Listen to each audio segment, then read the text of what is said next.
Father, we bless your name this very day. Bàbá wa fi ìbùkún fún orúkọ yín lọ́jọ́ òní. We praise you because of your word, A fi ìyìn fún yín nítorí ọ̀rọ̀ which you always give us in wisdom and in Tí love, ẹ̀ ń fún wa nínú ọgbọ́n àti ìfẹ́ yín. which you give us so that you can prepare us for Tí heaven. ẹ̀ ń fún wa kí ẹ bá lè pèsè wa sílẹ̀ fún We are ọ̀run. praying that this very day, what we share from the word of God will be of benefit to every one of us in Jesus' À ń name. gbàdúrà yìí pé ohun tí a ó ṣe alábàápín nínú ọ̀rọ̀ yín lónìí yóò ṣe olúkúlùkù wa níre ní orúkọ Jésù. Guide us into the rivers of living water in your word. Ẹ tọ́ wa sínú odò mi yìí nínú Refresh yín. us, Ẹ tù wá lára. enlighten us, Ẹ sì wá ní teach ìyè us, lóye.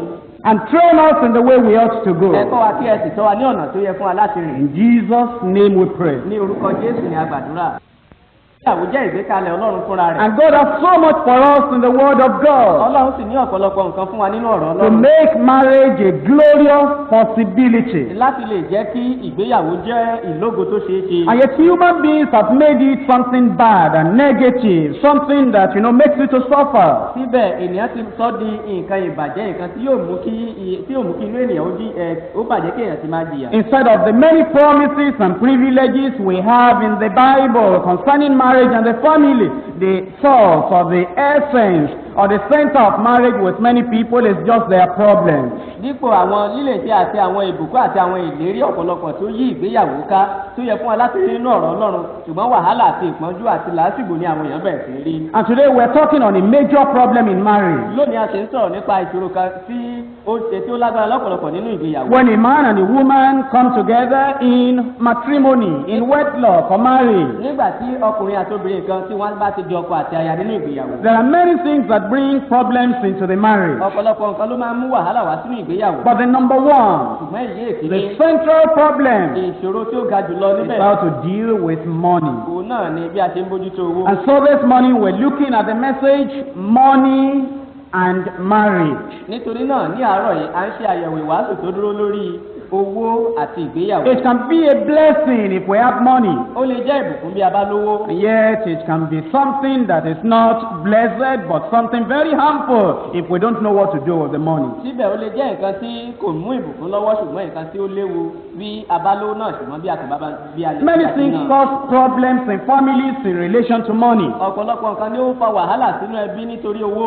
One, it could be because of an ambition on the side of the man or the woman to accumulate wealth. Èkíní ó lè jẹ́ ìlépa ní ìhà ti ọkùnrin tàbí ti obìnrin láti kó ọrọ̀ jọ. So the man is always outside working and, robbing the family of fellowship and love and time and affection because he's always outside looking for money. He has an ambition to accumulate very much. Nítorí náà ọkùnrin yóò lè wà lóde kó jẹ́ pé kò ní àkókò, kò ní ìfẹ́, kò ní wákàtí kankan láti lò láti ní ìdàpọ̀ pẹ̀lú ìyàwó rẹ̀ àti àwọn ọmọ nínú ilé, ṣùgbọ́n nítorí pé ó ní ìlépa láti kó ọrọ̀ jọ yóò wà lóde yóò sì máa lépa owó. Number two, it may be because of pressure from other people just for him to have more and more and more. Èkejì ó lè jẹ́ ìyọlẹ́nu láti ọ̀dọ̀ àwọn ẹlòmíràn kí ó bá lè máa ní sí kó máa ní sí kó sáà máa ní sí ṣá. Number three, what sometimes causes problem in families is because there is envy, because the man wants to live the lifestyle of a Mr. Smith or Mr. Joel somewhere.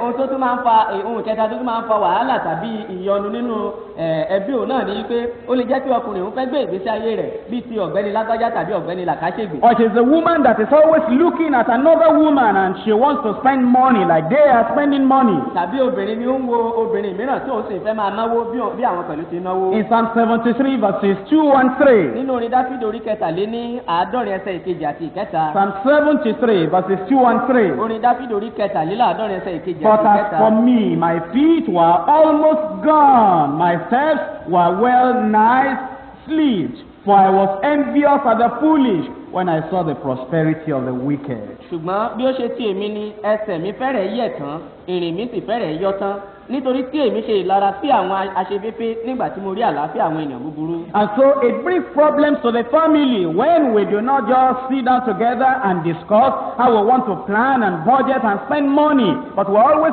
looking at another family to lead us in the way we ought to spend money. Nítorí náà ó máa mú wàhálà àti ìṣòro wá sínú ẹbí nígbà tí a kò bá jọ jókòó kí a jọ jíròrò kí a sì jọ gbèrò papọ̀ bí nǹkan tí a ó ṣe nípa owó àti bí a ó ṣe náà nígbà tó bá jẹ́ pé ẹbí mìíràn là ń wò bí wọ́n ṣe náwó àti bí wọ́n ṣe ń ṣe nǹkan. Another reason for problems in money management or money finance management in the family is because of pride. Ohun mìíràn tó tún máa ń fa wàhálà àti ìṣòro nínú ẹbí òun náà ni nípa ti ètò ìṣúná owó ẹbí òun náà ni ìgbéraga. The desire to feel bigger than everybody around. Láti lè máa fẹ́ láti máa fẹ̀ ju àwọn tó wà láyìíká lọ. And in Proverbs chapter 16, nínú ìwé òwe orí 16. we're told in verse 5, a sọ fún wa nínú ẹsẹ̀ 5. everyone that is proud in heart is an abomination to the Lord. Olúkúlùkù ènìyàn tí ó gbéraga lé àyà ìríra ni lójú Olúwa. Though hand join in hand, they shall not be unpunished. Bí a tilẹ̀ fi ọwọ́ so ọwọ́ kì yóò wà láì jìyà. Verse 18, pride goeth before destruction, and an haughty spirit before a fall. Ẹsẹ̀ 22, ìgbéraga ní ṣáájú ìparun, agídí ọkàn ní ṣáájú ìṣubú. Verse 19, better it is to be of an humble spirit with the lowly than to divide the spoil with the proud. Ẹsẹ̀ 21, ó sàn láti ṣe onírẹ̀lẹ̀ ọkàn pẹ̀lú àwọn tálákà ju àti bá àwọn agbéraga pín ìkógun. I told you that problems come into marriage on the money spending because of one ambition to accumulate.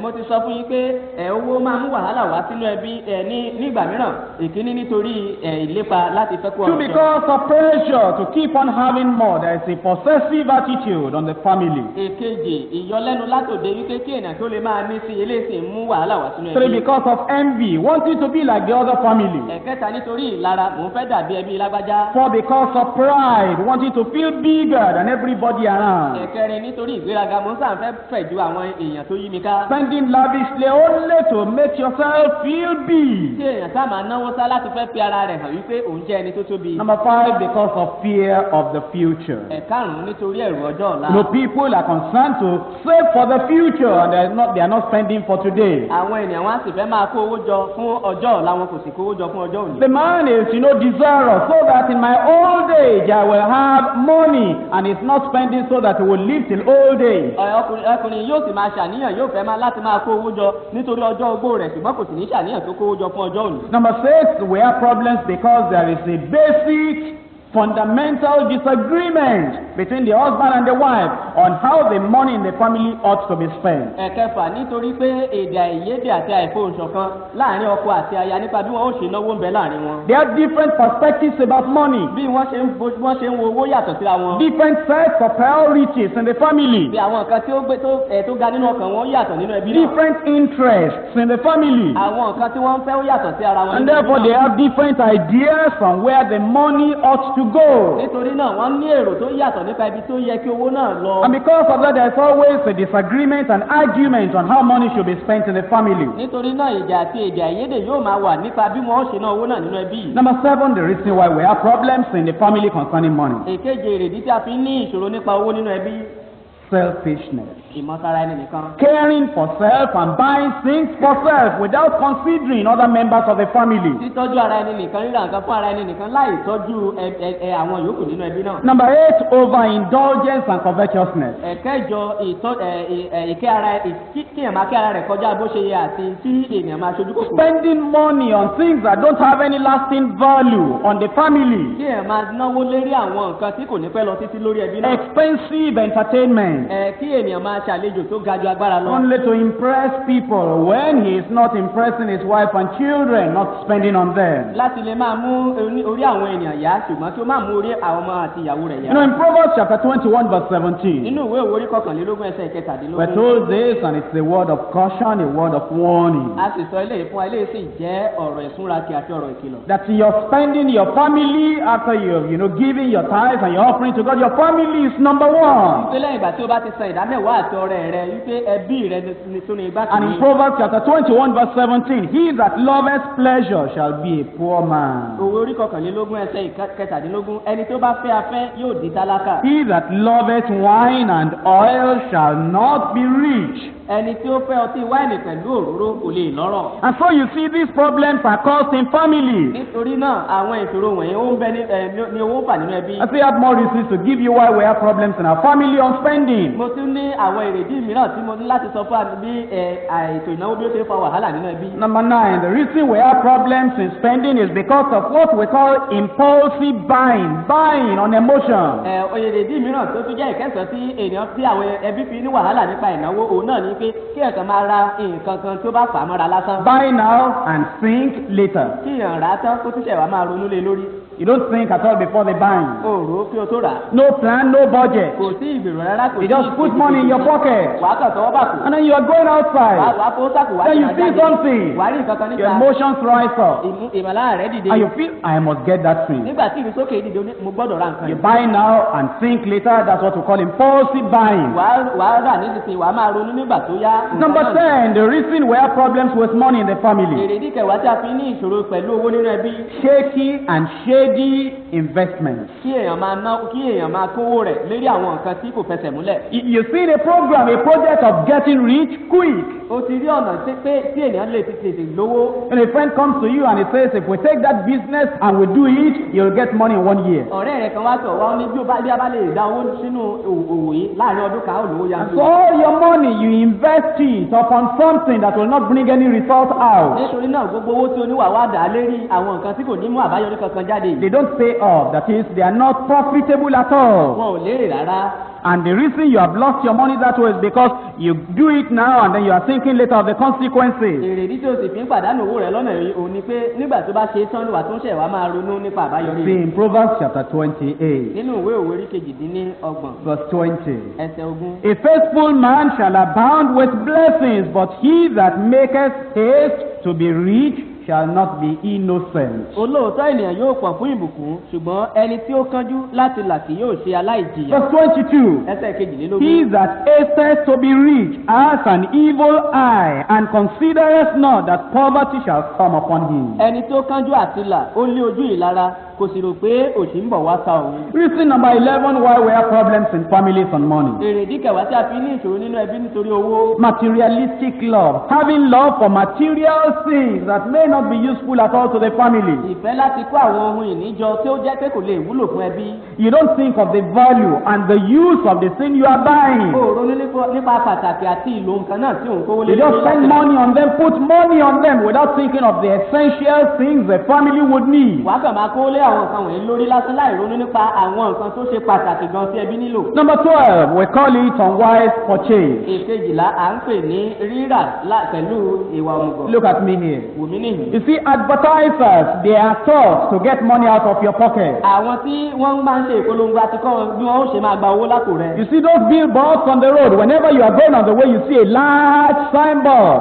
àwọn àkọlé ìpolongo tí ó máa rí níta nígbà tó bá lọ lọ́nà rìn tí wọ́n máa ń kọ́ àwọn nǹkan sí. The writers have studied psychology. àwọn tí wọ́n ń kọ́ nǹkan yìí wọ́n ti kọ́ nípa bí èèyàn ṣe They have studied how to influence the mind of man to take a decision which they want, not a decision that will profit you. wọ́n ti kọ́ nípa bí wọ́n ó ṣe mú ìpinnu tí wọ́n fẹ́ yọ láti inú ọ̀kẹ̀dẹ̀ kì í ṣe ìpinnu tí wọ́n gan. When you read those billboards, nígbà tó bá ka àwọn àkọlé wọ̀nyí. there will be something within you to tell you, go and buy that thing. nǹkan kan yóò wà nínú rẹ̀ tí ó rú sókè pé lọ ra nǹkan yìí. Unwise purchase. kí èèyàn máa ra nǹkan pẹ̀lú Do you know something when you go to the Kingsway or to Charlerans or any shop? ǹjẹ́ o mọ̀ pé nígbà tó bá lọ sí Kingsway tàbí Charles tàbí ilé ìtajà kan. Understand that those people are trained in getting money out of your pocket. jẹ́ kó yọ wípé a ti kọ́ àwọn ènìyàn wọ̀nyí nípa bí wọ́n ṣe máa gba owó lápò rẹ̀. In the arrangement of the things they have in the shop to attract your nípa attention. bí wọ́n ṣe to àwọn nǹkan tí wọ́n ní ní ṣọ́ọ̀bù wọn kí ó bàa lè fà ọ́ mọ́ra. When you get into the shop, nígbà tó bá dé ṣọ́ọ̀bù yìí. especially a supermarket. ní pàtàkì jùlọ ní ibi ilé ìtajà ńlá. Now you bought the things you really need, the things you really want. wàá ra àwọn nǹkan gan tí o fẹ́ àwọn nǹkan tí o nílò. And you when you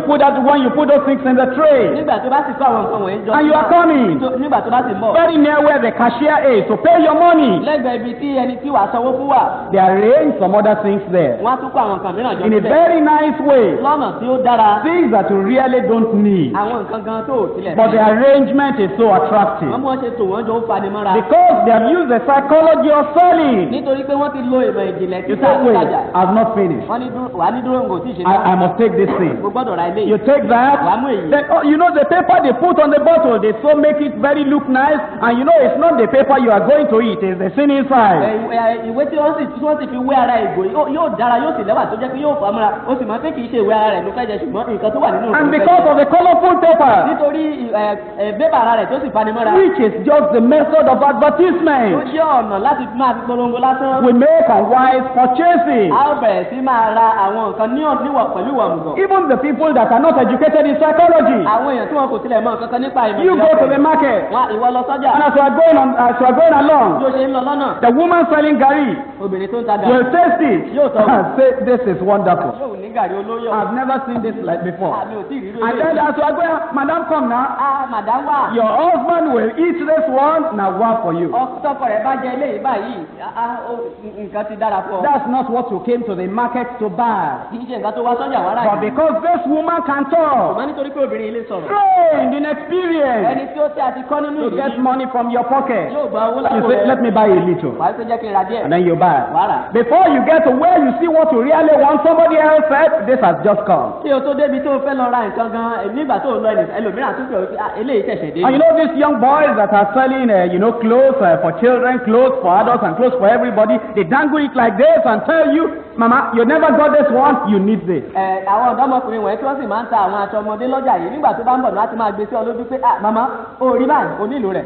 Now, because of that, without thinking and making your plan on spending, you just buy and buy and buy. Now, money has finished. nítorí èyí nítorí pé o kò ṣe ètò bí wàá ṣe ná owó rẹ̀ wàá kàn bẹ̀ sí máa náwó ṣá kí o tó débi tó ń lọ owó ti tán. Number 13, why we suffer. èrèdí kẹtàlá tí a fi ń Well, we jìyà. have problems in spending money. èrèdí tí a fi ń ní wàhálà nípa owó níná. I call it saving and suffering. a pè é ní ìfipamọ́ àti ìjìyà. You put the money somewhere. wàá fi owó náà pamọ́ síbi kan. You like a bulging bank account. wàá fẹ́ ìfowópamọ́ tó tóbi gan. But you are suffering. You are not spending the money. bóun jìyà oko náà. The money is supposed to be spent. ó yẹ fún ọ láti ná owó náà ní. Spent wisely and reasonably. náwó pẹ̀lú ọgbọ́n àti òye. Number 14. èrèdí kẹtàlá.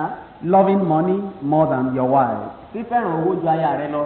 You marry your money, you divorce your wife. o fẹ́ owó rẹ o kọ aya rẹ sílẹ̀. You keep your money to your bosom, near your heart, and then your wife can stay afar off. o fi èèkàn wa owó rẹ má àyà rẹ ìyàwó rẹ ó sì lè jìnnà rere sí You ọ. carry your money on your shoulder, you never carry your children on the shoulder. wàá gbé owó rẹ sí èjìká rẹ o kò ní gbé àwọn ọmọ rẹ. You watch your money, you protect your money, you never watch your wife and protect your wife. wàá máa kíyèsí owó rẹ wàá máa bójútó owó rẹ ṣùgbọ́n kò ní kíyèsí aya rẹ. Your money is becoming fat, your wife is becoming lean. owó rẹ ń tóbi sí í ṣe ni ìyàwó rẹ That's why we have problems in money. èrèdí rẹ ní tí a fi ní wàhálà nínú owó. And in the marriage, if your money does not grow lean and your wife grow fat, you have a problem. nínú ìgbéyàwó rẹ bí owó rẹ kò bá bẹ̀rẹ̀ sí máa rù kí ìyàwó rẹ sì máa sanra wà ní wàhálà. If it's your children and your wife that is getting lean and then your money is getting fat, that's a problem. tó bá jẹ́ pé àwọn ọmọ rẹ àti ìyàwó rẹ ló bẹ̀rẹ̀ sí rù tó owó rẹ sì ń tóbi wàhálà nìyí. That means you are overrating money above everything in life, above everybody in life. èyí ni pé o gbé owó pọ́n ju ẹnikẹ́ni ju ohunkóhun lọ nínú ayé. You are trusting your money more than you trust o God. ń gbẹ́kẹ̀lé owó rẹ ju bí o ṣe gbẹ́kẹ̀lé Reason Ọlọ́run lọ. number 15 why we have problems in money. èrèdí kẹẹ̀ẹ́dógún tí a fi ní wàhálà nípa owó. That is in managing money in the family. èyí ni nípa ṣíṣètò owó níná nínú ẹbí. Squandering money, foolish spending, kí èèyàn máa bà owó nínú jẹ́ ṣá.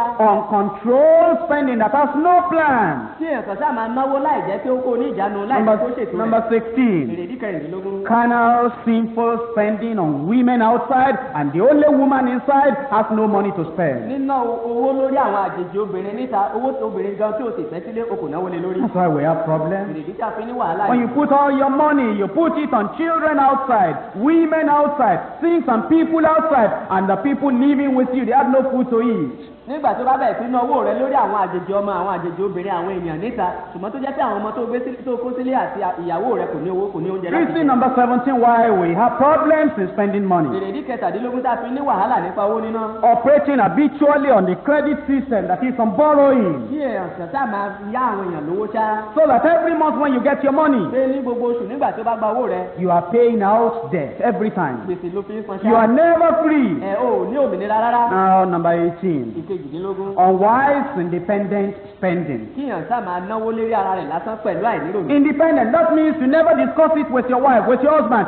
The money comes in without any discussion, any agreement. You are just spending. èyí ni pé láìsí pé o bá aya tàbí ọkọ rẹ sọ ní kété tó owó náà tẹ̀ ọ́ lọ́wọ́ ló ti bẹ̀rẹ̀ sí náà. Number 19, failure to discuss finance with your partner. èrèdí kọkàndínlógún kíkùnà láti sọ̀rọ̀ nípa ìnáwó pẹ̀lú ẹnì That's kejì. why we have problems in our spending money. ìdí rẹ̀ ní tí a fi ní wàhálà nípa owó nínú The wọn. husband and the wife, they never talk about it. ọkọ àti aya wọn kì í fìgbà kan jókòó. They never sit down to say, this is the amount that has come in. How do we wọ́n spend? kì í fìgbà kan jókòó wípé iye iye tó ti wọlé nìyí báwo ni kí a ṣe náà. Reason number 20.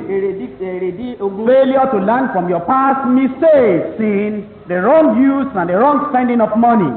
kíkùnà láti kọ́ nípa àwọn ìrírí rẹ̀ àtijọ́ nípa bí o ṣe kùnà nínú owó níná. You see, life is a school. ìgbé ayé ènìyàn ó jẹ́ ilé. And our mistakes are supposed to teach us to become wiser for tomorrow. àwọn àṣìṣe wa àtijọ́ ṣe ló yẹ kó kọ́ wa láti jẹ́ kí a jẹ́ ọlọ́gbọ́n fún ọjọ́ Now, ọ̀la. I want to help you mo fẹ́ràn lọ́wọ́. to see whether you have a problem or not. láti rí bóyá o ní ìṣòro tàbí bẹ́ẹ̀ kọ́. Do you have Bible to write with you? o ní kálàmù láti kọ̀wé lọ́wọ́. If you have Bible, can you raise it up and let me tó bá ní see? kálàmù náà sókè kó jẹ́ kí n rí i. This is a good class. kíláàsì tó dára ní. Now, in all the questions I'll be asking ní now, gbogbo àwọn ìbéèrè tí wọ́n máa béèrè nísinsìnyí. this is personal to you. eléyìí jẹ́ ti ara rẹ̀ gan. Between you and your wife, láàrin ìwọ àti ìyàwó you rẹ̀. write yes or no. wàá kọ bẹ́ẹ̀ ni tàbí bẹ́ẹ̀ kọ́. Now, I'm to help you to make you see how you have been spending money. kí n lè ràn ọ́ lọ́wọ́ láti lè rí bí ó ṣe ń ná owó ni. Now, when I read out question number 1, nígbà tí mo bá ka ìbéèrè you kìíní. think about your life, wàá ronú nípa you ìgbésí think ayé about rẹ. your wàá ronú family, nípa ẹbí you rẹ. think about your spending, wàá ronú nípa ìnáwó rẹ. then you write yes or no. wàá wá kọ bẹ́ẹ̀ ni tàbí bẹ́ẹ̀ Number kọ́. 1, ìkíní. do I owe for small day-to-day expenditure like rice, like garri, like little things like omo, like soap? Do I owe money to the people who are selling on small day-to-day expenditure? ǹjẹ́ mò ń jẹ gbèsè mò ń jẹ àwọn tí ó ń ta àwọn ọjà kéékèèké ní gbèsè lójoojúmọ́ bóyá àwọn tó ń ta bíi gàrí tàbí ómò tàbí tó ń ta ìpara tàbí àwọn kan kéékèèké bẹ́ẹ̀ lójoojúmọ́. Don't let anybody spy what you are writing. má ṣe jẹ́ kí ẹnikẹ́ni tí ó máa wo nǹkan tí ò ń kọ. Now, number 2, èkejì. do I have to borrow money to pay for fixed expenses like my house rent, installmental paying, or paying back my debt? The things that are fixed, I know I have to spend money on. Do I have to borrow money to pay for them? ǹjẹ́ mo máa ń yáwó láti san àwọn nǹkan kan tàbí láti ṣe àwọn nǹkan kan tó jẹ́ pé ó di dandan gbọ̀n fún mi láti ṣe fún àpẹẹrẹ bóyá fún owó ilé sísan ni tàbí àwọn nǹkan mìíràn tó ṣe pàtàkì fún ọ láti ṣe. Yes or no? bẹ́ẹ̀ ni. Number 3, ẹ̀kẹta. am I unable to say how much I spend? That is how much money I need each month for my regular expenses? ǹjẹ́ mo lè sọ iye tí mo nílò lóṣooṣù fún owó tí mò ń ná? If somebody just asks me, bí ẹnìkan bá bi mí léèrè. how much do you spend every month? Do you really need every month to meet your normal expenses? Do I know it? ǹjẹ́ o mọ iye tí o nílò lóṣù kan láti tí o lè ná ṣúlẹ̀ oṣù kan? ǹjẹ́ mo mọ̀? Number 4, ẹ̀kẹrin. do I shuffle funds around? That is, I originally set a particular amount of money to buy this thing, and then in the middle of the month, I just changed my mind and I spend it on another thing. Do I shuffle funds around using cash originally set aside for other purposes? ǹjẹ́ mo máa ń tọwọ́ bọ àwọn owó tí mo ti fi kalẹ̀ tí mo ti yà sọ́tọ̀ fún àwọn nǹkan mìíràn lójú kó tó di pé oṣù parí wípé nǹkan kan wà tí mo ti fi owó kalẹ̀ fún ṣùgbọ́n nígbà tó yá mo kàn yí ọkàn mi padà mo á bẹ̀rẹ̀ sí tọwọ́ bọ owó rìn lójú mo tó lọ fi ṣe nǹkan mìíràn. Yes or no? bẹ́ẹ̀ ni tàbí. Number 5, ẹ̀karùn-ún. do I now borrow money to buy some items which in the past I could buy freely without borrowing money? ǹjẹ́ mo lọ yáwó nísinsìnyí láti lọ ra àwọn nǹkan kan tó jẹ́ pé tẹ́lẹ̀ rí láì jẹ́ pé mo lọ yáwó mo lè rà á fúnra mi? Yes or no? bẹ́ẹ̀ ni tàbí bẹ́ẹ̀. Number 6, ẹ̀kẹfà. am I taking new loan to pay old loan? ṣé mo lọ ń yá owó nílé iṣẹ́ mi owó tuntun kí n lè fi san àwọn owó tí mo ti jẹ sẹ́yìn? That is, I owe Peter money. èyí ni pé mo jẹ Pétérù lówó. And Peter is saying, bring money, bring money. Pétérù sì wí pé mo wá. I go to Paul to borrow money from Paul to pay the money I owe Peter. Do I do that? Yes or no? mo wá tún lọ ń bá Pọ́ọ̀lù láti lọ yá owó lọ́wọ́ rẹ̀ kí n lè san owó tí mo jẹ Pétérù. Number 7, èkeje. do I find it necessary to depend on extra income to make ends meet? ǹjẹ́ mo rí i pé ó ṣe pàtàkì fún mi láti wá ọ̀nà mìíràn tí owó yóò tún máa gbà wọlé láti lè bá àwọn ìní mi pàdé? Number 8, ẹ̀kẹjọ. have I been repeatedly unsuccessful in saving for the near future needs? ǹjẹ́ nígbà gbogbo ni mo ti máa ń kùnà nípa àti fowópamọ́ fún àwọn àìní ọjọ́ ọ̀la? That is, I need some furniture at home. èyí ni pé mo nílò àwọn àga ìjòkó I need a fan at mo home. nílò fáànù nílé. I need some other necessary things at home. mo nílò àwọn nǹkan mìíràn tó ṣe pàtàkì nílé. And I'm always saying, I will save for it, I will save for it, I will save for it, but it has never been possible for me. nígbà gbogbo ni mo sì wípé màá fi owó pamọ́ fún kò sì tí ì ṣeé ṣe fún mi nígbà So have I been repeatedly unsuccessful in saving money for these future needs? ṣé mo ti ń kùnà nípa àti fowó pamọ́ fún àwọn àìní ọjọ́ ọ̀la wọn? Number 9, ẹ̀kẹsàn-án. have I and my wife been having frequent arguments based on money problems? ǹjẹ́ èmi pẹ̀lú ìyàwó mi ti máa ní èdè àìyedè lórí ọ̀rọ̀ owó nígbà gbogbo bí? Yes or no? bẹ́ẹ̀ ni tàbí bẹ́ẹ̀. Number 10, ẹ̀kẹwàá. do I have to engage in suspicious, dishonest business so as to be able to provide for myself and the family? ǹjẹ́ mo ní láti lọ lọ́wọ́ nínú iṣẹ́ tó jẹ́ pé ó lè mú kí àwọn ẹlòmíràn máa fúnra sí mi tí n bá lè pèsè fún ẹbí mi bí. Number 11. Ìkọkànlá. Does my list of things I've just got to have now keep on growing no matter how many of the items I buy? Ǹjẹ́ àwọn àkọsílẹ̀ àwọn nǹkan tí mo nílò nísinsìnyí ǹjẹ́ ó lè mú kí àwọn kan máa dàgbà sí bí ó ti wù kí ó rí kí n máa ra àwọn kan náà. That is, every time I just tell myself, I need this, I need this, I need this, I need this. And no matter how many of those things I buy, the things I say I need, they keep on growing. If I need 10 things and I buy 3 out of them, I see that I need 12. Now, if I buy 5 again, I see that I need 13. Does my need of things I've just got to have, does that need keep growing no matter how many things I've bought? Yes or no? Ǹjẹ́ àwọn kan tí mo wípé mo nílò ǹjẹ́ ó bẹ̀rẹ̀ sí ń dàgbà sí iye àwọn nǹkan yòówù kí ní fún àpẹẹrẹ wípé bóyá mo nílò nǹkan 10 mo ra 3 nínú rẹ̀ bí mo ṣe ń ra 3 yìí mo tún rí i pé 12 ni mo tún nílò tí àwọn kan bẹ̀rẹ̀ sí ń dàgbà sí ṣé bẹ́ẹ̀ ni tàbí bẹ́ẹ̀ kọ́. Are you writing down the answers? Ṣé ẹ ń kọ ìdáhùn sílẹ̀? Personal answers? Ìdáhùn tirẹ̀ gan. You're wonderful.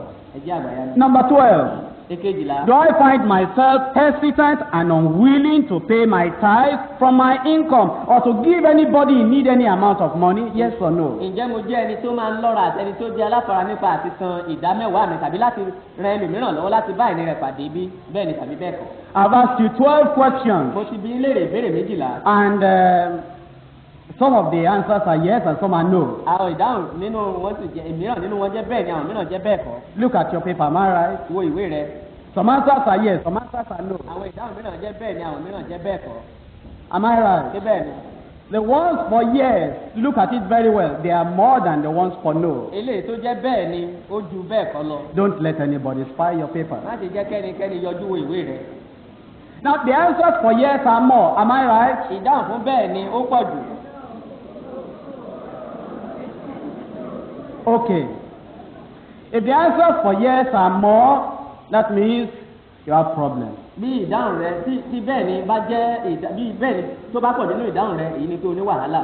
That means you do not know how to spend very well. Èyí ni pé o kò mọ bí a ti náwó dáadáa. It's a test I've given you to make you know how people just spend. Ó jẹ́ ìdánwò tí mo ti ṣe fún ọ láti jẹ́ kí o mọ̀ bí àwọn èèyàn ti náwó. And people do not know how to control their spending. Àwọn ènìyàn wọn ò sì mọ bí wọ́n ṣe lè kó ìnáwó wọn ní ìjánu. And money makes them unhappy and sad instead of helping them in the family. Owó sì ń bà wọ́n nínú jẹ́ ń dorí wọn kodò kàkà kí ó máa ràn wọ́n lọ́wọ́ nínú ẹbí wọn. You know, some people say if I have more money, all my problems are Àwọn solved. mìíràn wípé bí mo bá lè lówó sí gbogbo ìṣòro mi ni yóò My brother, my sister, remember when you were on level 04? Arákùnrin arábìnrin mi rántí ìgbà tí ó wà ní ìgbésẹ̀ kẹrin nínú. Money was never sufficient. Owó tó ń. They promoted you to level 06. Wọ́n tún gbé ọ̀gá sí ìgbésẹ̀ kẹfà. Did it become sufficient? Ǹjẹ́ ó tún. No. Rárá. They promoted you to level 08. Wọ́n tún gbé ọ ní ìṣísẹ̀ kẹjọ sí. Did it become sufficient? Ǹjẹ́ ó tún tó. No, you go to level 09. Wọ́n tún gbé ọ sókè ó tún dé ìgbésẹ̀ Was kẹfà. it sufficient? Ǹjẹ́ ó tún tó. No.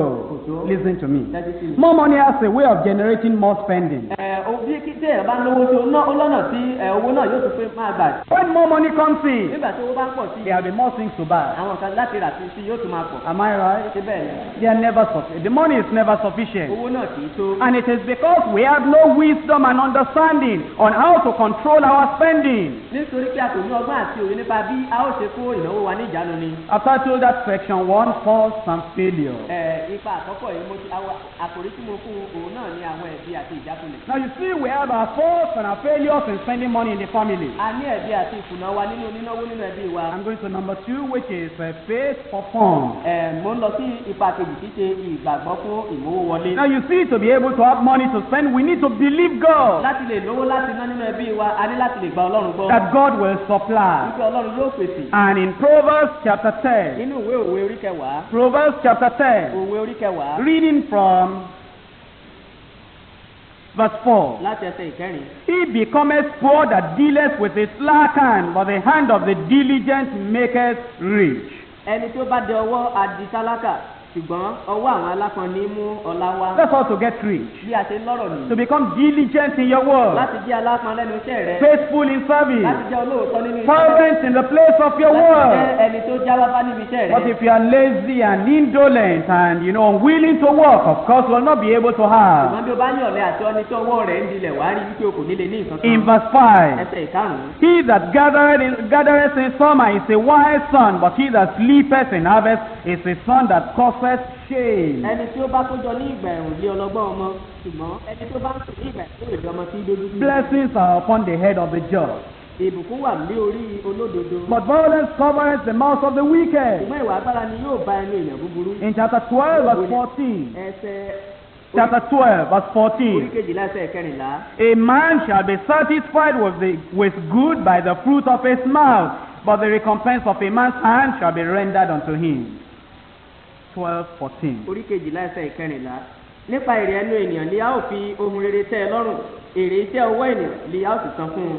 In chapter 13 of Proverbs, verse 11. orí kẹtàlá ẹsẹ̀ kọkànlá. Wealth gotten by vanity shall be diminished, but he that gathereth by labor shall increase. ọrọ̀ tí a fi ìwà asán ní yóò fà sẹ́yìn, ṣùgbọ́n ẹni tó fi iṣẹ́ ọwọ́ kó jọ ni yóò máa pọ̀ sí i. 2 Thessalonians chapter 3, Tẹsalóníkà kejì orí kẹta from verse 6. láti ẹsẹ̀ ìkẹfà. Now we command you, brethren, in the name of our Lord Jesus Christ, that ye withdraw yourselves from every brother that walketh disorderly, not after the tradition which he received of us. àwa sì pàṣẹ fún yín ará lé orúkọ Jésù Kristi Olúwa wa kí ẹ̀yin kí ó yẹra kúrò lọ́dọ̀ olúkúlùkù arákùnrin tí ń rìn ségesège tí kìí ṣe gẹ́gẹ́ bí ìlànà tí wọ́n ti gbà lọ́wọ́ wa. Verse 10. ẹsẹ̀ ìkẹwàá. For even when we were with you, this we commanded you, that if any would not work, neither should he eat. nítorí nígbà tí àwa tilẹ̀ wà pẹ̀lú yín èyí lé àwa pa láṣẹ fún yín pé bí ẹnikẹ́ni kò bá fẹ́ ṣiṣẹ́ kí ó má ṣe jẹun. You see, you ought to find work ó yẹ fún ọ láti wáṣẹ́ and sí have good labor.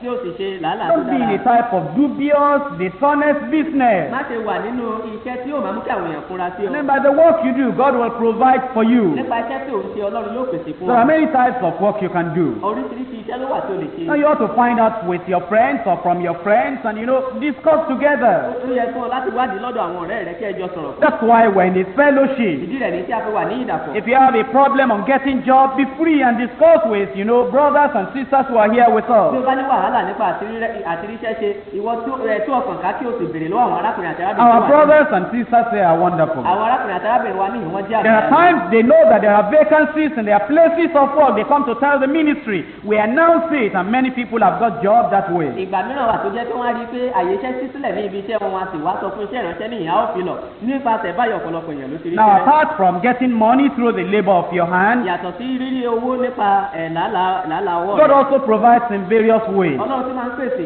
ní oríṣiríṣi In ọ̀nà. Philippians chapter 4, verse 19. nínú ìwé Fílípì orí kẹrin ẹsẹ̀ kọkàndínlógún. But God shall supply all your need according to his riches, not your riches, his riches in glory by Christ Jesus. ṣùgbọ́n Ọlọ́run mi yóò pèsè ní kíkún fún gbogbo àìní gẹ́gẹ́ bí ọ̀rọ̀ rẹ̀ kì í ṣe ọ̀rọ̀ rẹ̀ nínú ògo nínú Kristi Jésù. In James chapter 4, verse 2, Jákọ́bù orí kẹrin ẹsẹ̀ ìkejì. God provides for those who will pray and pray in faith. Ọlọ́run pèsè fún àwọn tí yóò gbàdúrà tí wọ́n sì gbàdúrà pẹ̀lú ìgbàgbọ́. In James 4:2, ye lost and have not, ye kill and desire to have and cannot obtain, ye fight and war, yet ye have not, because ye ask not.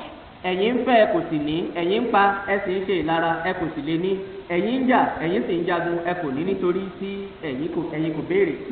If you depend upon God, God will make you to have sufficient for you to spend and for your family to spend. bí o bá gbẹ́kẹ̀lé Ọlọ́run yóò mú kí o ní ànító àti àníṣẹ́kù fún ẹbí rẹ àti fún ìrẹ láti ní. We are told in chapter 8 of Deuteronomy, a sọ fún wa nínú ìwé Deuteronomy orí kẹjọ. Deuteronomy chapter 8 verses 17 and 18. Deuteronomy orí kẹjọ ẹsẹ̀ ìkẹtàdínlógún àti ìkejìdínlógún. And thou say in thine heart, my power and the might of mine hand has gotten me this wealth. ìwà sì wílé ọkàn rẹ pé agbára mi àti ipá ọwọ́ mi ló fún mi lé ọ̀rọ̀ yìí. But thou shalt remember. ṣùgbọ́n kí ìwọ kí ó rántí. But thou shalt remember. ṣùgbọ́n kí ìwọ kí ó rántí. But thou shalt ṣùgbọ́n kí remember ìwọ kí ó rántí. the Lord thy God. Olúwa Ọlọ́run For rẹ. it is he that giveth thee power to get wealth, nítorí pé òun lé ó fún ọ ní agbára láti lé ọrọ̀. that he may establish his covenant that is swear unto thy fathers, as it is this day. kí òun kí ó lè fi ìdí májẹ̀mú rẹ̀ tí ó búra fún àwọn bàbá rẹ̀ kalẹ̀ bí ó ti rí bí òní yìí. God has promised that he will provide for us. Ọlọ́run ti ṣèlérí pé òun yóò pèsè fún wa. And in Ecclesiastes chapter 5, nínú ìwé oníwàásù orí karùn-ún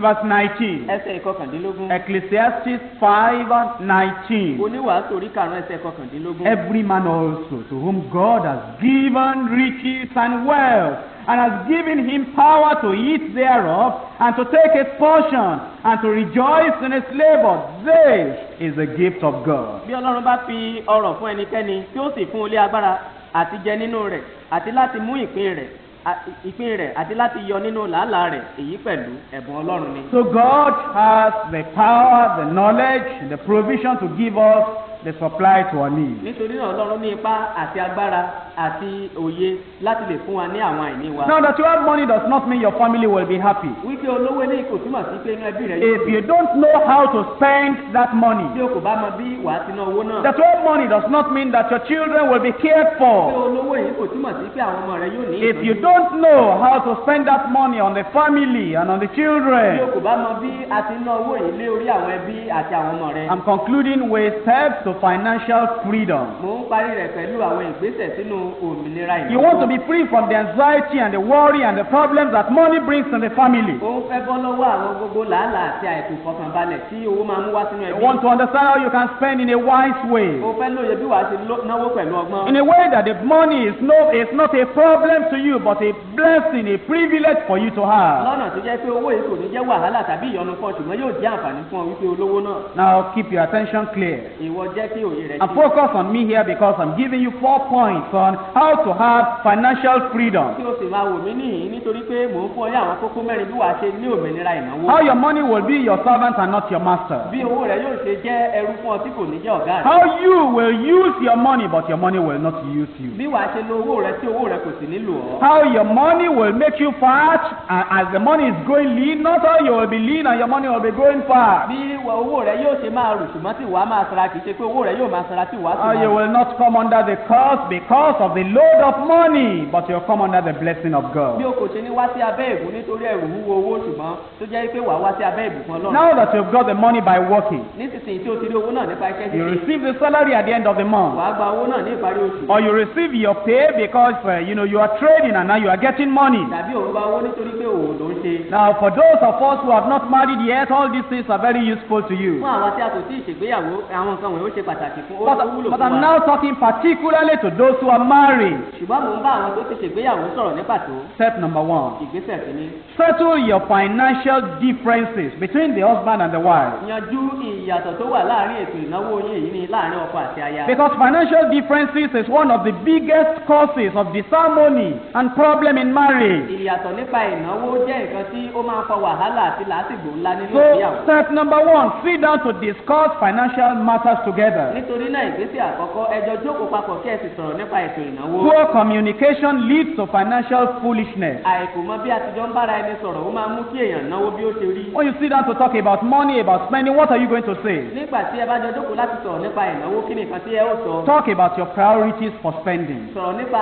àwọn nǹkan tí ó ṣe kókó nípa ìnáwó yín. Talk about the necessity to save a little of what comes in. sọ̀rọ̀ nípa pàtàkì àti fi ìwọ̀nba díẹ̀ pamọ́ nínú ohun tó wọlé. Pinpoint any area you have recently spent foolishly. ìwọ mọ àwọn ọ̀nà tí o ti ná owó ní ọ̀nà tí kò yẹ. Agree on some rules in the family whereby you'll be spending for better family budget. ẹ fi òṣọ̀kan nípa àwọn òfin kan tí a ó gbé kalẹ̀ nínú ẹbí náà kí ẹ bá lè máa náwó lórí ẹbí bí ó ti tọ́. If since you have married you have never done that, you should do that today. tó bá jẹ́ pé láti ìgbà tí ẹ ti ṣègbéyàwó kò tí ì ṣe eléyìí ṣe lónìí. If you never talk about money, that's why the problem is there. bí ẹ kò bá ti sọ̀rọ̀ nípa owó èrèdí rẹ̀ ní sí wàhálà ẹ̀ sí If wàhálà. both of you have never sat down to discuss your priorities, your experiences, your foolishness, your mistakes, and your ways of spending money, there will be mistakes more that will come into the bí family. ẹ kò bá ti jókòó láti sọ̀rọ̀ nípa àwọn àṣìṣe yín àtẹ̀yìnwá àwọn ìkùnà yín àti àwọn àṣeyọrí yín àti gbogbo bí ẹ ṣe náwó tẹ́lẹ̀ wàhálà yóò tún wà nínú ìgbéyàwó náà. If there is no money, sit down and talk about it. bí kò bá sí owó ẹ jókòó kí ẹ sọ. If there is little money, be frank, be open, sit down and talk about it in the bí family. owó díẹ̀ bá wà ẹjọ́ jókòó kí ẹ sì fọkàn hàn ara yín kí ẹjọ́ sọ nínú ẹbí náà. If there are needs to be spent upon, sit down together and talk about bí it. àìní bá ń bẹ nínú ẹbí náà láti náwó lé lórí ẹjọ́ jókòó kí ẹ sì sọ. Number 2, ìkejì. educate yourself about money management. ìwọ kọ́ ara rẹ nípa ètò ìṣúná owó. Study the principles of spending money. ìwọ kọ́ nípa ìlànà bí a ti náwó. You say, where can I study that? níbo ni màá ti kọ́ eléyìí. The book of Proverbs ìwé òwe. talks about money so ó much. sọ̀rọ̀ nípa owó You lọ́pọ̀lọpọ̀. say, where else can I study about ó ní that? níbo ni mo tún sí lè kọ́ eléyìí. The parables of Jesus Christ, àwọn òwe Jésù Jésù You Kristi. see, two thoughts of the parables of Jesus Christ talk about money. Àwọn òwe Jésù Kristi méjì ó sọ̀rọ̀ nípa owó. Where else can I study that? Níbo ni mo tún ti lè kọ́ In eléyìí? the Old Testament, there is mention about, family living together, spending together, rejoicing together, agreeing together, and, learning together. Many, many things you can learn. Nínú májẹ̀mú lálẹ́ ni níbi tí wàá ti rí àwọn ẹbí tí wọ́n jọ wà papọ̀, tí wọ́n jọ ń kẹ́kọ̀ọ́ papọ̀, tí wọ́n jọ ń sọ̀rọ̀ pọ̀, tí wọ́n jọ ń náwó papọ̀, tí wọ́n sì jọ ń gbèrò gbogbo papọ̀. Study the principles of spending money, about money management. Ìwọ kọ́ nípa ìlànà ètò ìṣúná owó. Study on budgeting. Ìwọ kọ́ nípa ètò ìṣúná Now, owó. budgeting means, before you ever spend the money, you sit down, you say, what do we actually need? Ètò ìṣúná owó náà ní pé kéèyàn kan jókòó nígbà tí wọ́n ti lówó náà pé kí ni nǹkan tí a nílò gan-an. And then you see how to make the budget to meet, the financial demand of the family. Wàá sì rí bí wàá ṣe gbé ètò ìṣúná owó náà kalẹ̀ tó bẹ́ẹ̀ gẹ́ tí ò lè bá ní ẹbí rẹ pàdé. Study about spending. Ìwọ kọ́ nípa bí a ti náwó. Now, those of us who are working in offices, let me ask you. Àwa tí à ń ṣiṣẹ́ ní ọ́fíìsì jẹ́ kí n bi yín léèrè. Have you ever studied about paying tax? Ǹjẹ́ o ti kọ́ nípa sísan owó orí? Oh, you say that's the problem of the Wọ́n ní government. wàhálà ìjọba nìyí. No, it is your problem. Rárá wàhálà rẹ Have ni. you ever filled any form on, paying your tax? Ǹjẹ́ o ti fọwọ́ sí fọ́ọ̀mù kan rí nípa sísan owó orí rẹ? If you don't pay any form, the government will be taking the highest amount from Bí o you. kò bá fọwọ́ sí fọ́ọ̀mù kankan rárá, ìjọba yóò máa gba owó tó ga jùlọ Before lọ́wọ́ you rẹ. fill the form, talk to people who understand, who know how to fill that form. Kí o tó fọwọ́ sí fọ́ọ̀mù yìí, ìwọ bá àwọn tí ó mọ̀ nípa rẹ̀ sọ̀rọ̀ kí wọ́n bá ọ Sit down sọ̀rọ̀. together with your wife Ìwọ bá aya rẹ̀ jókòó pọ̀. and study on budgeting, spending, taxes, and investment. Kí ẹ sì jọ jókòó kí ẹ sọ̀rọ̀ nípa owó orí ètò ìṣúná owó àti àwọn nǹkan tí ó máa náwó lé lórí. You go to your friend Wàá lọ bá ọ̀rẹ́ rẹ. and you see that your friend has a poultry at the back, of the house. Wàá rí i pé ọ̀rẹ́ rẹ ní ilé adìẹ lẹ́yìn ilé rẹ̀. Without ever discussing with your wife, you come back home and you say, well, I'm going to spend some money on raising up a poultry. Láì jẹ́ pé ó bá aya rẹ̀ sọ̀rọ̀ àwa sọ wípé òun fẹ́ ná owó kan lórí ilé adìẹ. Before your wife knows what is happening, the carpenters have come, they have built the thing, you have gone to get chicken, and they are all there. Tí ìyàwó rẹ̀ kó tó mọ nǹkan tó ń ṣẹlẹ̀, àwọn gbẹ́nàgbẹ́nà ti dé, wọ́n ti bá ọkàn ilé adìẹ, ó sì ti lọ ra àwọn And you bought 300, before the next week, 100 of them have died. Ó ra 300 nínú wọn, ṣùgbọ́n láàárín ọ̀sẹ̀ kan 100 nínú rẹ̀. Then you call your wife and say, what's the problem? The thing you should have done before to discuss, you now want to discuss. Ó wá pé ìyàwó rẹ̀ wá ní kí ló ń ṣẹlẹ̀? Nǹkan tó ti yẹ kí o pè é kí o bá a sọ tẹ́lẹ̀ ló wá ṣẹ̀ṣẹ̀. Study together on saving, on credit, many things you can study about with your wife, with your husband. Ẹjọ́ kẹ́kọ̀ọ́ papọ̀ nǹkan yóò tó bá lè kọ́ pẹ̀lú aya rẹ̀ yálà nípa ètò ìṣúná owó àti bí a ṣe náwó àti àwọn nǹkan mìíràn. Number 3. Ẹ̀kẹta. Avoid debt like sickness. Yẹra fún gbèsè bí àìsàn. What is debt? Kí ni gbèsè? When the sum total of what you owe is more than the sum total of what you have, what you own, that is, you are in the red, you are in debt. Èyí ni pé nígbà tí gbèsè rẹ tó bá pọ̀ ju iye tó ń wọlé fún ọ lọ, èyí ni pé o wà nínú gbèsè How can we avoid debt? Báwo ni a ṣe lè yẹra fún gbèsè? Already, if you are owing some amount of money, Tí o bá ti ń jẹ àwọn èèyàn ní iye owó sit down to plan how you will pay back. Jókòó kí o ronú bí wàá ṣe san If padà. possible, talk to the person you are Tí o owing. bá ṣe é ṣe bá ẹni tí o jẹ ní gbèsè. Tell him you will not be able to pay everything just at once, you'll be paying installmentally. Sọ fún pé o kò ní lè san gbogbo rẹ̀ lẹ́ẹ̀kan ṣùgbọ́n wàá máa san díẹ̀. If that is not possible, Tí eléyìí kò bá ṣe é if ṣe. he says, I want everything all Bá together, pé gbogbo rẹ̀ ni mo fẹ́ lẹ́ẹ̀kan. tell him, my brother, my sister, or my uncle, I do not have all the money right Sọ now. fún pé arákùnrin tàbí arábìnrin tàbí ẹ̀gbọ́n mi pé n kò ní gbogbo owó náà lọ́wọ́ lẹ́sìn. Look at the money that comes into you. Wo owó tí ń wá tó wọlé fún ọ. If you are owing, let's say, 300 naira, Bí o bá jẹ bóyá nǹkan bí 300 náírà ni. by self-control, by self-discipline, Nípa ìkóra ẹni ní ìjánu. will I be able to pay 60 naira every month? Ǹjẹ́ wo lè máa san 100 náírà lóṣooṣù? And the man says, and you can do Ó that. sì mọ̀ pé o lè ṣe But the eléyìí. man says, I don't want 60 naira every month. Just give me all the 300. Bọ́ọ̀kùnrin wípé rárá n kò fẹ́ 100 náírà lóṣù ṣùgbọ́n gbogbo 300 náírà ni mo fẹ́. That will take you 5 months. Eléyìí yóò gbà ọ́ You lóṣù. say, okay, give me chance. Wàá rí pé kò burú fún mi láyè. The first month, you put 60 naira aside. Oṣù kìíní wàá fi 100 náírà sẹ́gbẹ̀ẹ́. That is not your money. It's like you have paid it back. You will never touch it. Ó mọ̀ pé eléyìí kì í ṣe owó rẹ̀, ó dàbí ẹni pé o ti san padà ni. Second month, you add the 60 naira. Oṣù kejì wàá fi 100 náírà yìí pẹ̀lú. Third month, add the 60 naira. Oṣù kẹta 100 náírà. At the end of the 5 months, you'll have 300 naira to go and pay to that man. Lẹ́yìn oṣù karùn-ún wàá rí 100 náírà láti lọ san padà fún ọkùnrin. Do you know what happens when you have paid all your debt? Ǹjẹ́ o mọ̀ nǹkan tó ṣẹlẹ̀ nígbà tó bá san gbogbo gbèsè The rẹ̀? heavy load on your head is lifted. Ẹrù owó orí rẹ̀ yóò kúrò. The fear that comes to your heart when you see the man you are owing money, that fear goes away. ẹrù tó ń wà lọ́kàn rẹ nígbà tó bá rí ọkùnrin yóò kúrò. The bondage that makes your house a prison yard for you, the bondage is taken away. ìdè tó sọ ilé rẹ di ọgbà ẹ̀wọ̀n fún ọ yóò kúrò. ìdè yóò The kúrò. joy that has gone away from you because of the debt, that joy will come back. ayọ̀ tó ti kúrò lọ́kàn rẹ nítorí gbèsè yóò padà wá. You'll be happy. inú rẹ yóò dùn. You will be a free citizen of Nigeria. wàá jẹ́ ẹni tí yóò máa yan fàlàlà ní Nàìjíríà. You will not say, who is that one coming? wàá ní o ní máa bèrè pé ta ló mọ̀ yẹn. Am I at home? ṣé ilé mo wà?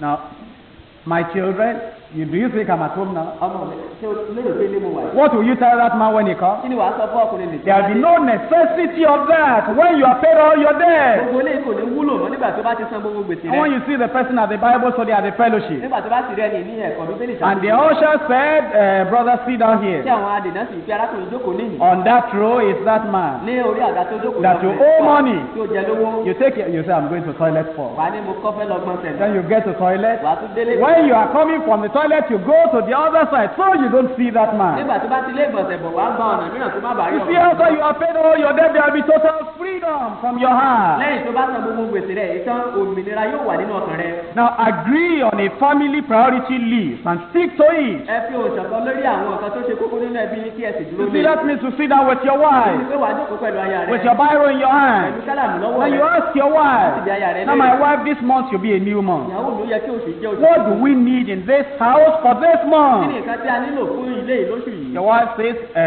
such and such, ìyàwó rẹ ní nǹkan báyìí báyìí. such and such, eléyìí. such and such, Eléyìí. such and such. Eléyìí. Then you say, but have you forgotten this? wà ní àti òtún bàbá. Oh yes, we need that thing. bẹ́ẹ̀ ni a nílò And then yìí. you write a long list of what you need for this ẹ month. wá kọ nǹkan tó gùn gbọ́ọ̀rọ̀ nípa nǹkan tẹ́ ẹ nílò lóṣù. That's not the end. eléyìí ti You ṣòro. say, my wife now, which is number one, the most important, that if we don't have, we just can't do without. wípé ìyàwó mi nísinsìnyí nínú gbogbo nǹkan tí a ti kọ yìí èwo ni ó jẹ́ ìkíní nínú rẹ̀ tó jẹ́ pé tí a kò bá sí ní kò ní. You are rearranging the list of what you have written down from the most important, the urgent, the one that is, just important. You just cannot do without, to the one that are less important. wà á bẹ̀rẹ̀ láti eléyìí tí ó ṣe pàtàkì jùlọ sínú eléyìí tí ó ṣe kánkán tí a ní láti rà àti eléyìí tó ṣe pàtàkì àti títí dé eléyìí tó jẹ́ pé òun ló rẹlẹ̀ jùlọ nínú You rẹ̀. must decide that before you ever go to the market. o gbọ́dọ̀ pinnu eléyìí tí o tó lọ sọ́jà.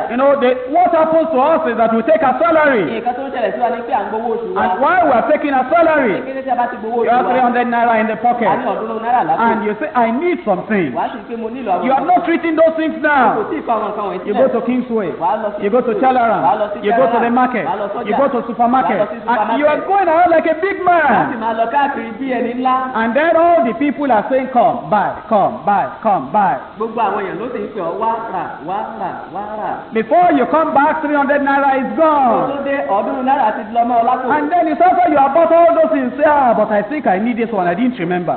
nígbà tó bá ti ná owó sẹ́yìn wàá máa wàá rí nǹkan tó fẹ́ wà ní mo nílò ilé nǹkan. I didn't buy this one.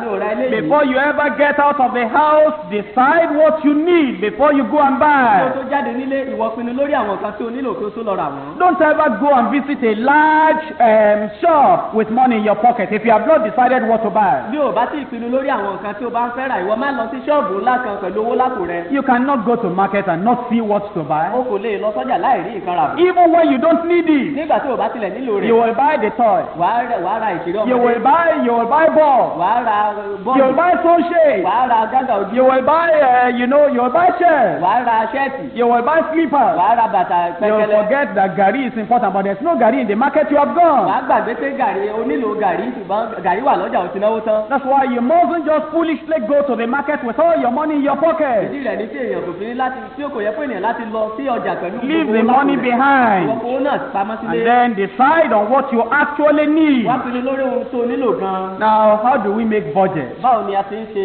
ètò ìṣúná. Now, this is the steps you need to take in making a budget. ìgbésẹ̀ tí a ń gbé ní nígbà tí a bá fẹ́ ṣe ètò The ìṣúná. money is in your hand now, you want to buy. owó náà wà lọ́wọ́ rẹ̀ ó fẹ́ rà. Number one, what do we have coming in each month? What is the monthly take-home pay that comes to the family? èkíní èèlò ló ń wọlé fún ẹbí yìí lóṣooṣù. Decide that. pinnu lórí Number ètò. two. èkejì. What are the fixed expenses iye wo ni à ń ná lóṣooṣù on house rent, lórí eléré ilé installmental paying, àti àwọn nǹkan mìíràn or tí a ń food, sọ lórí oúnjẹ household spending, lórí àwọn ètò on the car maintenance, lórí mọ́tò on ìtọ́jú transportation, lórí mọ́tò wíwọ̀ on the tithe, lórí on ìdámẹ́wàá the little amount you also save for the near future. lórí ìwọ̀nba díẹ̀ tó láti fi pamọ́ fún ọjọ́ ọ̀la. I'm going to give you some figures, therefore get ready to write. n ó kọ ní àwọn iye kan nítorí náà múra láti kọ sílẹ̀. After you have taken away your tithes and the tax has been removed, lẹ́yìn ìgbà tí o bá ti san ìdámẹ́wàá rẹ̀ tí a sì ti yọ owó orí. now you break the money that remains with you to 3 sections. owó tí ó bá kù sọ́wọ́ rẹ̀ wàá pín sí ipa mẹ́ta. 10%, that is 1 out of 10, should go for saving for emergency or whatever spending I may have unknowingly in the future. 10%. ìdámẹ́wàá nínú rẹ̀ yìí ni ìdá kan nínú mẹ́wàá ó ní láti jẹ́ eléyìí tí wàá fi pamọ́ fún àwọn nǹkan ìkùkù ní ọjọ́ ọ̀la. Then 20%, 2 out of 10, will go for the debt that you owe. ogún nínú ọgọ́rùn-ún rẹ̀ èyí ni méjì nínú mẹ́wàá yóò lọ fún àwọn gbèsè tí ó bá jẹ Because you sílẹ̀. see, if you don't plan about paying the debt will be there all the time. nítorí pé bí o kò bá gbèrò nípa àti san gbèsè yóò máa wà níbẹ̀ nígbà But if you are paying little by little by wọ́n bí little, o bá ń san díẹ̀ eventually everything will go. lóṣù rẹ̀ gbogbo rẹ̀ yóò lọ. Then it is 70%, 7 out of 10 parts that will go for the regular living expenses. ìdá méje nínú mẹ́wàá tí ó kù òun náà ni yóò sì lọ fún gbogbo ìtọ́jú ara àti ìtọ́jú ilé It's tó kù. called the 10-20-70 system of spending. a pè ní ìkíní èkejì àti ìkeje bí a ti náwó. The financial counselors say that this is the best way in spending. àwọn agbaninímọ̀ràn nípa ètò ìṣúná owó wọn kọ́ ni pé ọ̀nà tó dára jùlọ láti After you have removed your tithes and you have paid your tax to the government, pé lẹ́yìn ìgbà tí o bá ti san ìdámẹ́wàá rẹ àti owó orí rẹ fún ìjọba. all that remains, you don't spend everything that remains. gbogbo nǹkan tó kù sí jẹ́ pé wà á ná 10% for savings, ìdámẹ́wàá fún ìfipamọ́. 20% for debt, ogún lọ́nà ọgọ́rùn-ún rẹ fún 70% for your normal regular living expenses. àádọ́rin lọ́nà láàrin ọgọ́rùn-ún rẹ̀ ó wà fún ìtọ́jú ara àti àwọn kan tó kù. Now, what's left then for the variable expenses? kí ni nǹkan tó wá kù fún àwọn ìnáwó tó kù nígbà náà. When you take away your total monthly fixed expenses from the total monthly income, all that remains is for variable spending. Giving this man this and helping this other one, doing this little thing over there. nígbà tó bá ti san gbogbo àwọn ìdámẹ́wàá àti àwọn gbèsè rẹ̀ àti àwọn kan kéékèèké bẹ́ẹ̀ ilé tó wá kù ní kí n ra ilé ìlọ́wọ́ kí n ran sọ̀rọ̀ lọ́wọ́ kí n ṣe ilé fún tẹ̀lé kí n ṣe fún tọ̀hún. Now, you must also sit down to discuss in budgeting. How do we now reasonably and wisely spend what is available for the family? ẹ sì ní láti wá jókòó nísinsìnyí kí ẹ wá ronú pé báwo ni ẹ ó ṣe ná ilé ìtókù yìí nísinsìnyí lórí ẹbí yìí. Now, you see, I'm very concerned about our families and how we spend money. mo ní ẹ̀dùn ọkàn tó ga lọ́pọ̀lọpọ̀ fún ẹbí wa nípa bí a ti Because it's not only for married people. nítorí pé kì í ṣe fún àwọn tó ti ṣe Many times our young brothers and young sisters have started a business and they have not been able to get on well. nígbà mìíràn àwọn ọ̀dọ́mọkùnrin tàbí ọ̀dọ́mọbìnrin wọ́n ti bẹ̀rẹ̀ òwò kan ṣíṣe tàbí iṣẹ́ kan fún iṣẹ́ àdáni kan They can sell, they can work, they can trade, they can have money, but because they don't know financial management, the businesses are crumbling all the time. wọ́n á dáwọ́lé ìwòyí wọ́n lè dáwọ́lé iṣẹ́ kan tàbí iṣẹ́ àdáni kan ṣùgbọ́n nítorí pé wọn kò mọ̀ nípa ètò ìṣúná owó iṣẹ́ náà kò ní mókè. Money is a tool owó jẹ́ ohun for the provision of our needs. ìpèsè àìní wa. Money is a tool owó jẹ́ ohun èlò. for sharing blessings with other people. fún àti ṣalábàápín ìbùkún pẹ̀lú àwọn ẹlòmíràn. Money is a owó tool jẹ́ ohun èlò. to be able to provide satisfactorily for the needs of the family. láti lè pèsè fún àìní ẹbí lọ́nà tí yóò tẹ́ni lọ́rùn. Don't let it become your master. má ṣe jẹ́ kí ó di ọ̀gá rẹ. Have wisdom in ní spending, ọgbọ́n láti náwó. and then you'll be able to reach the goal of financial freedom in your life. nígbà náà wà á lè dé ibi ìlépa ètò ìṣúná owó fún Have you ìgbésí got ayé rẹ. anything today? ǹjẹ́ o ti rí nǹkan kan gbà Let's lónìí? rise up and ẹ pray. jẹ́ ká lè dé dúró kí á gbàdúrà. Whatever we have learned, let us bring it to the Lord. ohunkóhun tí a bá ti kọ́ ẹ jẹ́ ká mú tọ Olúwa Let's wá. tell the Lord we're sorry for the foolish spending of the ẹ past. jẹ́ ká sọ fún Olúwa tí ó ṣe wá láàánú fún ìwà àmùgọ̀ tí a ti Now we want to be spending wisely nísinsìnyí a fẹ́ máa náwó in pẹ̀lú such a reasonable way to be profitable for the family. lọ́nà tí ó dára tí ó sì mú àṣeyọrí ṣe rere. If you don't have money, talk to God about tí it. o kò bá lówó lọ́wọ́ bá Ọlọ́run He'll sọ provide for yóò you. pèsè fún ọ. If you have, think and plan and study about how to tí spend. o bá lówó ìwọ ronú tí o sì kẹ́kọ̀ọ́ nípa bí wàá ṣe náwó.